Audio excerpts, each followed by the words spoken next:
Olá! Seja muito bem-vindo ou bem-vinda a mais um episódio da Vida Secreta dos Outros Casais. Como é que vocês estão?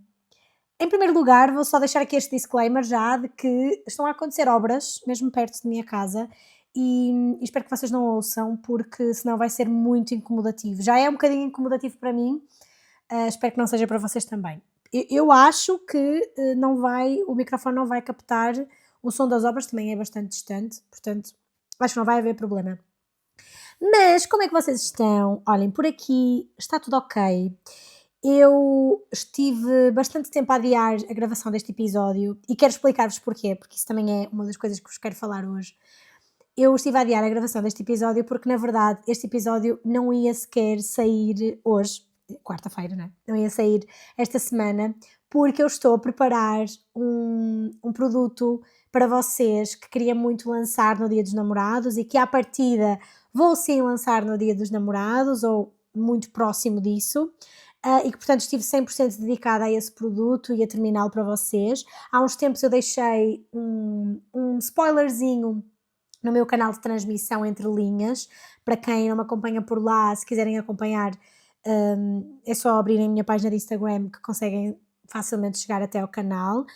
É um canal onde eu deixo algumas reflexões sobre as consultas, spoilers sobre produtos que posso eventualmente lançar, algumas outras reflexões que me possam surgir sobre a vida, sobre o mundo, às vezes até sobre as próprias consultas também.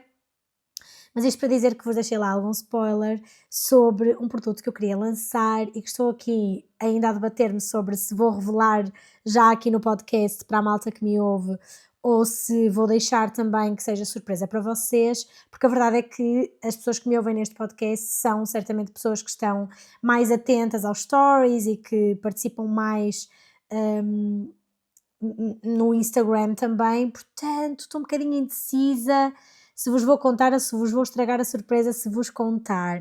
Mas enfim, posso deixar-vos já este spoiler de que é um produto que liga duas coisas de que eu gosto muito: gastronomia e obviamente relações e sexualidade, né, que é a minha área de especialização. E portanto vamos ter assim um produtinho que vai juntar as duas coisas e que vai fazer muito sentido para o Dia dos Namorados. Fiquem atentos à minha página de Instagram porque vai sair em breve e eu quero muito saber o que é que vocês acham e, enfim, e pôr no mundo isto que eu tenho vindo a trabalhar e tem sido uma coisa que me tem dado imenso trabalho porque requer muitas horas de pesquisa, muitas horas de estudo, muitas horas a escrever também para vocês. Portanto, olhem, espero que vocês gostem. Vou ficar a aguardar para saber o que é que vocês vão pensar sobre isto. Mas isto tudo para dizer o quê? Para dizer que eu de facto adiei a gravação deste episódio, foi exatamente por causa desse produto. Na verdade eu achei que não ia conseguir lançar porque não ia ter tempo para terminar as duas coisas, ou preparava e gravava episódio, editava, etc., ou me dedicava 100% ao produto, mas a verdade é que consegui também tirar algum tempo do meu fim de semana para trabalhar no produto que vou lançar e portanto cá estamos a gravar episódio e que bom que é poder cumprir com aquilo a que eu me comprometo e gravar episódio todas as semanas. Mas ainda bem que eu há coisas que vêm por bem, e ainda bem que eu adiei a gravação deste episódio, porque entretanto passaram-se duas coisas super importantes, que a primeira foi as eleições presidenciais, que foi assim um acontecimento enorme, e foi um acontecimento também na minha casa, porque nem sempre nos é possível falar sobre política, discutir sobre política e nessa noite, na noite das eleições, eu fui jantar à casa do meu pai e foi muito positivo poder falar sobre política com ele. O meu pai é uma pessoa com uma excelente memória, ele lembra-se de coisas, ele é uma pessoa politicamente muito aware, muito consciente. Eu aprendo imenso sobre política com o meu pai, muitas das minhas ideologias políticas também se ligam com as dele. Mas isto tudo para dizer que o que eu quero realmente dizer, e não sei se vocês já perceberam que eu hoje estou a gravar sem guião, porque eu hoje vou-me perder imensas vezes e vou falar se calhar mais do que aquilo que eu gostaria, mas isto para dizer que foi particularmente interessante nós percebermos como Portugal se mobilizou a favor da democracia e uma das coisas que se falou muito no fim de semana e que eu gostava de reforçar aqui é que não há uma escolha difícil na escolha que nós fizemos do domingo. Eu não acho que tenha sido uma escolha difícil, é uma escolha entre a democracia e a ditadura. André Ventura já referiu diversas vezes que queria mesmo e que nós precisávamos mesmo era de 3 Salazares, e portanto eu não percebo qual é que é a dúvida das pessoas quando dizem que André Ventura não quer uma ditadura, não é? Portanto, ele admite que quer 3 Salazares.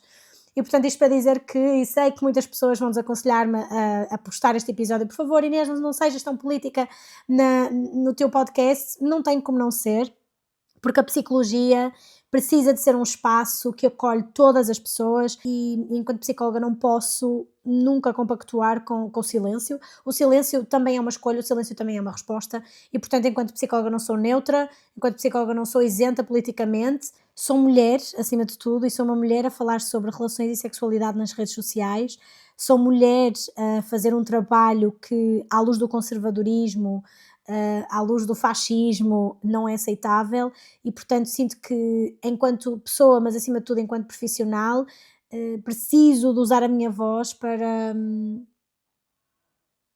lutar pelas coisas em que eu acredito. E portanto, para dizer que fiquei, isto tudo que eu acabei de dizer, para reforçar que fiquei mesmo contente com a vitória de António José Seguro, senti-me muito aliviada, senti-me muito orgulhosa do meu país também, por ser um país que efetivamente se une contra aquilo que efetivamente nós queremos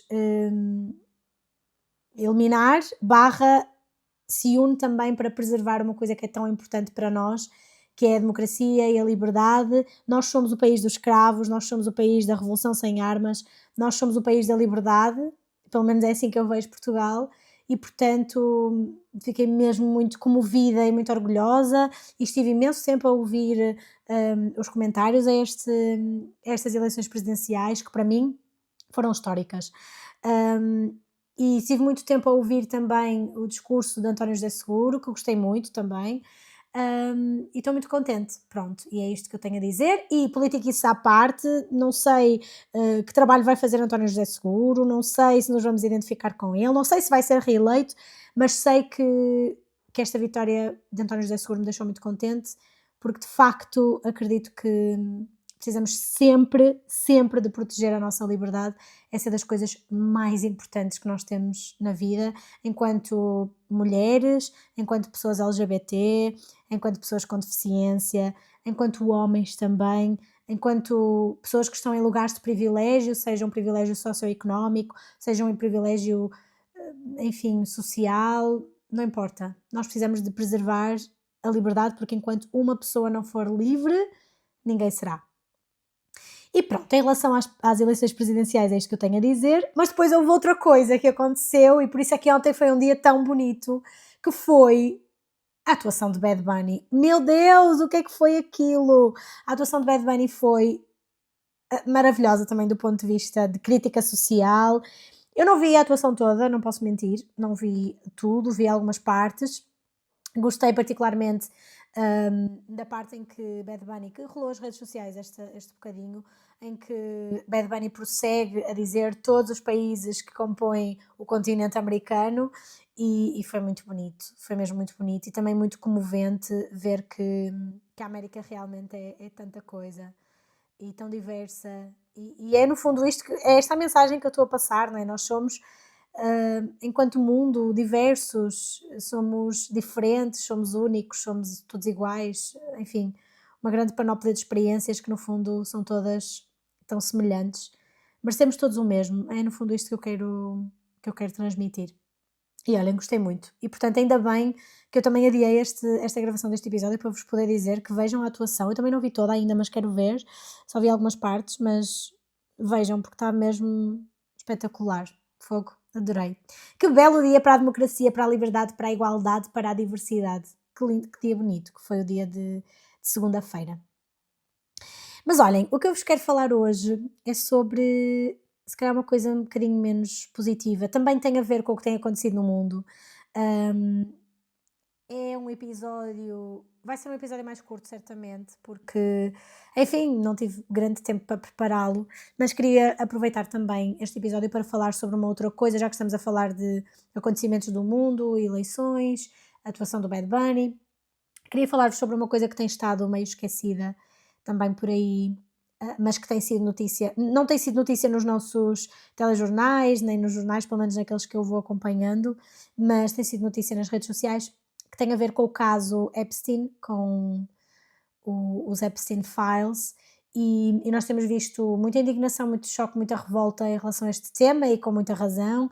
É um tema que envolve, e posso já deixar este trigger warning, envolve abuso sexual, exploração de menores, envolve tráfico humano, portanto, enfim, deixo este disclaimer e trigger warning, mas há coisas que eu não quero que este episódio seja uma forma de alimentar teorias da conspiração, não quero também transformar este episódio num episódio em que vos estou a explicar o que são os Epstein Files ou o que é o caso Epstein.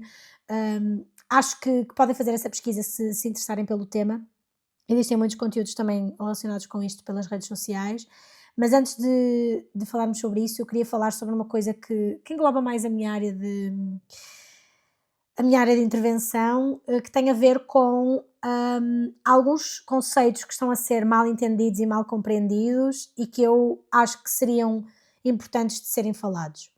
Então, em primeiro lugar, só para dar aqui um contexto geral, mas sem aprofundar demasiado, os Epstein Files são uma espécie de uma lista secreta que se tem vindo a tornar oficial, portanto são documentos judiciais que foram tornados públicos, que no fundo englobam aqui uma série de depoimentos, trocas de mensagens, registros de contactos, chamadas telefónicas, em que vários nomes são mencionados, são nomes da alta sociedade, portanto nomes de pessoas com bastante poder na sociedade americana, mas também noutras sociedades, noutros países, e que no fundo eles revelam que estavam a acontecer crimes variadíssimos de teor, a grande maioria de teor sexual. E posso-vos dar um bocadinho mais de contexto. Portanto, Jeffrey Epstein era um professor universitário, penso que foi assim que começou a carreira dele. Depois, entretanto, ele tinha bastantes relações com a área financeira, não percebo muito bem. Sei que ele era muito rico, que é isto que importa, não é? Ele era mesmo muito, muito rico e comprou uma ilha. E nessa ilha aconteciam coisas muito graves, muitos crimes sexuais, pessoas eram raptadas para serem depositadas nessa ilha e servir para uma panóplia de coisas que vocês podem imaginar e que também não é o caso deste episódio estar a explorar agora, mas de facto aquilo que eu vos queria trazer é que o Epstein só teve a capacidade de criar esta rede, porque ele criou uma rede, no fundo, de tráfico humano e de abuso sexual absolutamente gigante, e ao mesmo tempo conseguiu criar tudo isto mantendo o silêncio de todas as pessoas que estavam à sua volta e que sabiam que isto estava a acontecer, e que não, enfim, não falaram, não usaram a sua voz para falar sobre isto. E isto é aquilo que eu quero realmente falar, é quem raio são estas pessoas e como é que nós chegamos aqui, né? Como é que nós conseguimos criar uma rede deste tamanho e com esta influência, muito maior, por exemplo, que aquela que se falou há uns tempos em relação ao P. Diddy, que eu também falei na minha página de Instagram. Eu tenho um post no Instagram sobre o caso do P. Diddy, mas como é que nós conseguimos chegar a este nível de maldade e, enfim, tão cruel de abuso e de uso de poder e de influência. E isto é o que realmente me importa. E, portanto, é aqui que eu queria focar um bocadinho no episódio de hoje. Eu gostava de vos falar sobre quem é que são estas pessoas e se nós estamos efetivamente a falar sobre pedófilos ou não.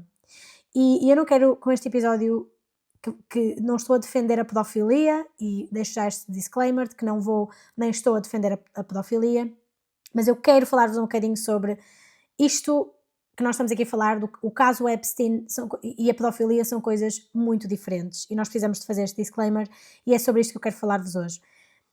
Na linguagem comum, é muito comum, passa a redundância, nós metermos tudo no mesmo saco. A pedofilia, o abuso sexual, caso Epstein, todos pedófilos, todos no mesmo saco. Mas a verdade é que isto clinicamente está errado e no fundo também acaba por ser perigoso colocar tudo no mesmo saco e também já vamos perceber porquê. Só para cimentar esta questão, a pedofilia é aquilo que nós definimos como um padrão persistente de atração sexual por crianças pré-pubres. E isto, a pedofilia em si, é uma condição psicológica, é uma perturbação mental, está descrita no DSM, no Manual Diagnóstico de Perturbações Mentais, e é considerada uma perturbação mental. A pedofilia, por si só, não é um crime, ok? Porquê?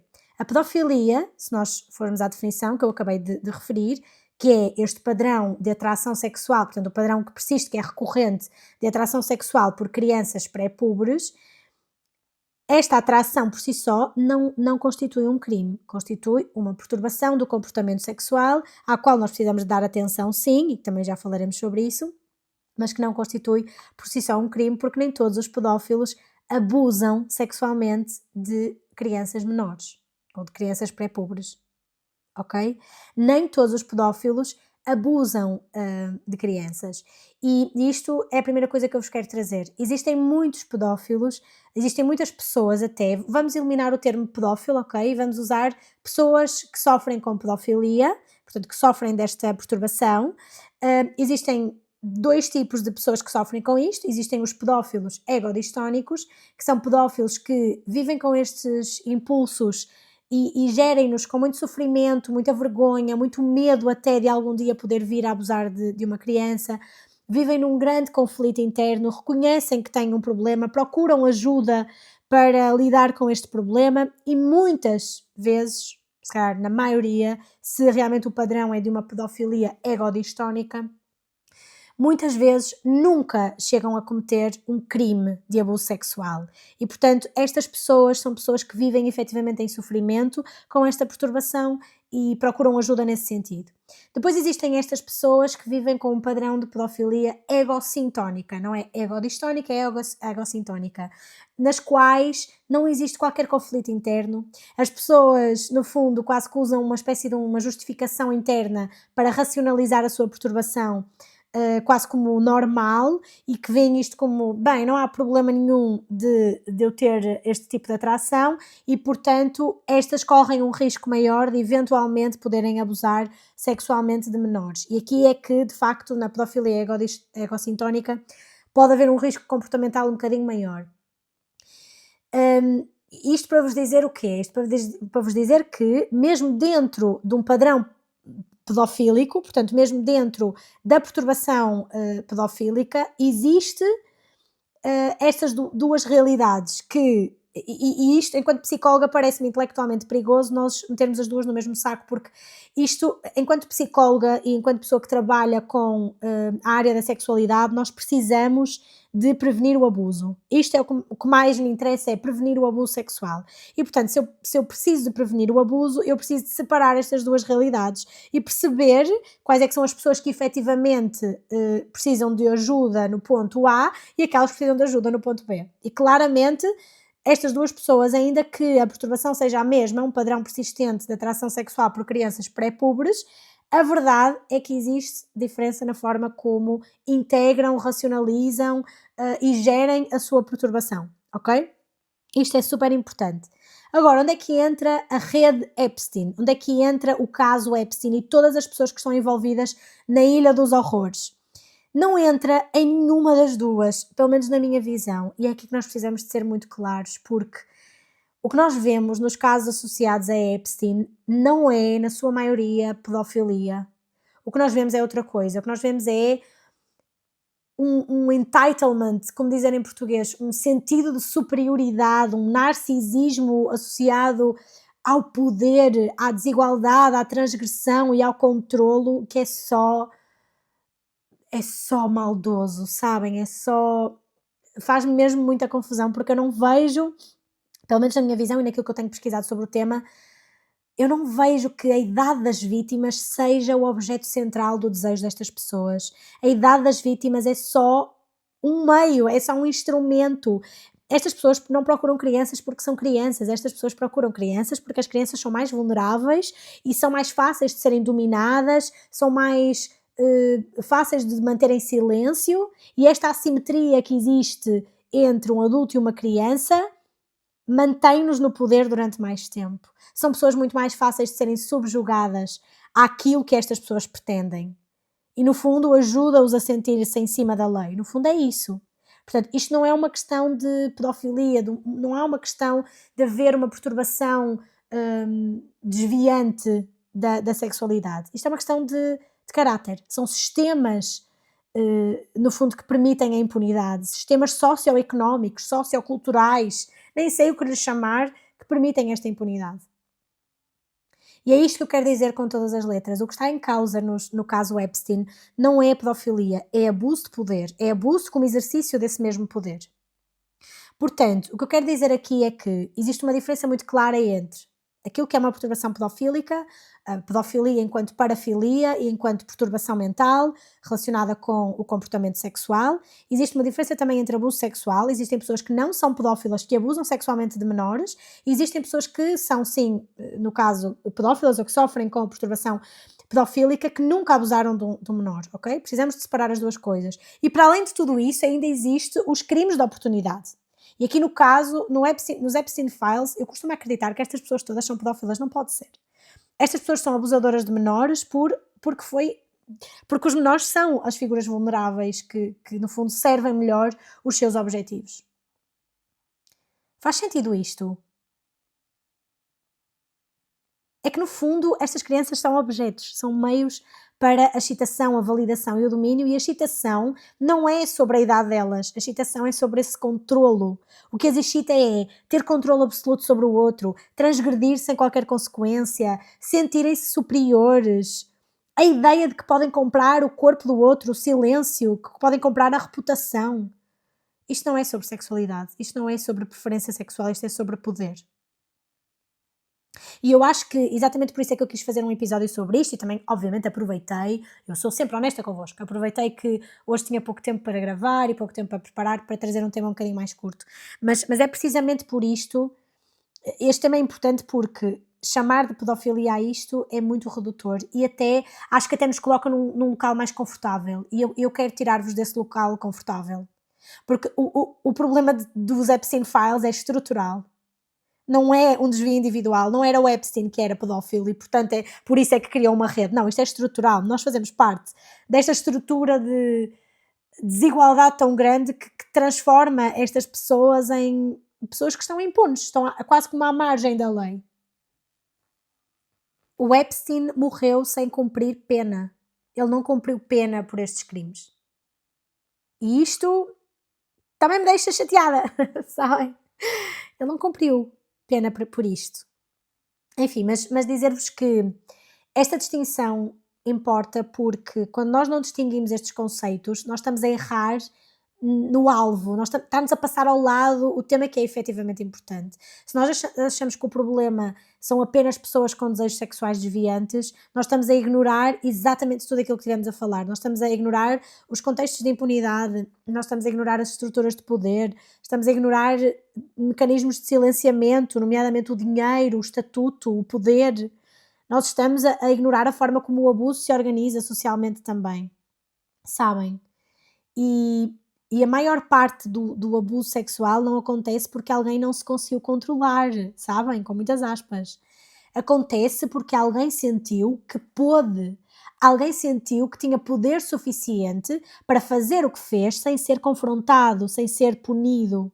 E isto é válido para os Epstein Files, para o caso Epstein, mas também para os abusos que acontecem dentro de relações, das nossas relações amorosas, das nossas relações familiares, das relações laborais. Todo o tipo de abuso acontece porque alguém se sentiu entitled, alguém se sentiu, como dizer em português, que tinha poder para o fazer. E isto é que é o ponto incomodativo, isto é que me incomoda. Sabem? É porque nós temos esta necessidade coletiva de acreditar que aquilo que está mal é excepcional. Foi uma exceção, é raro, mas a verdade é muito mais desconfortável que isso. Sabem? E é por isso que eu vos queria trazer isto.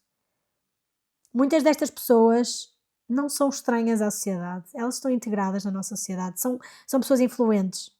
E é precisamente isso que faz com que elas abusem do seu poder. seja sexualmente, seja financeiramente, seja moralmente, enfim. Nós precisamos de tirar a pedofilia e o abuso sexual da mesma categoria, porque não estão. Muitas vezes se ligam, claro, nem sequer está em questão que não se liguem, como é óbvio, estão associadas por defeito, mas não podemos ser tão taxativos na forma como as associamos. E, portanto, o que eu gostava que vocês levassem deste episódio é que nós precisamos de ser mais rigorosos nos termos que usamos e nos conceitos, até porque do ponto de vista de uma pessoa com, por exemplo, uma perturbação pedofílica que é integre de uma forma egodistónica, acho que é importante fazer essa distinção. Há pessoas que sofrem efetivamente com esta perturbação, eu não estou a defender os pedófilos, deixo já aqui este disclaimer, mas estou um bocadinho a mostrar-vos o outro lado desta perturbação, que faz sofrer, não só quem passa por ela, mas também as pessoas que estão à sua volta, que se apercebem e que acompanham todo o processo de procura de ajuda, etc. Portanto, olhem, dizer-vos que para nós combatermos o abuso sexual de menores, nós temos que nos responsabilizar mais por saber sobre o tema, nós temos que pensar criticamente sobre ele, ouvir este podcast, enviar este episódio para outras pessoas. É aí que efetivamente nós podemos fazer alguma coisa no que diz respeito à prevenção mais eficaz. E pronto, olhem, é isto que tenho para vocês hoje. Não é muito, mas é o possível, tendo em conta o tempo que eu tenho e as coisas que estou a preparar para vocês. E para terminar numa nota mais feliz, mais contentinha, dizer-vos para estarem atentos às minhas redes sociais. Eu quero muito revelar-vos o que tenho andado a preparar. É uma coisa mesmo bonita e mesmo boa. É um produto que fala sobre desejo sexual, um produto que fala sobre prazer sexual, um produto que fala também sobre gastronomia, mais ou menos, e sobre relações, e que vos vai ajudar muito a compreender o vosso desejo, a compreender também de que forma é que ele se movimenta e oscila nas relações entre casais, nas relações do casal, acho que perceberam. E pronto, e é isto que tenho para vocês. Hoje vocês perdoam-me de ser um episódio mais curtinho, mais sucinto e mais pesado, desculpem, muita coisa que eu falei hoje, mas olhem, estamos aqui e é o que tenho para vocês hoje. Digam-me nos comentários o que pensaram sobre isto, vou gostar muito de vos ler.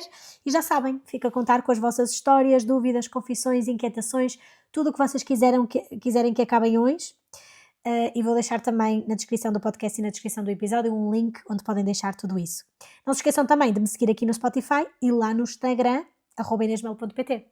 Até para a semana, malta. Obrigada por me ouvirem e aproveitem muito o vosso carnaval. Bom carnaval. Beijinhos.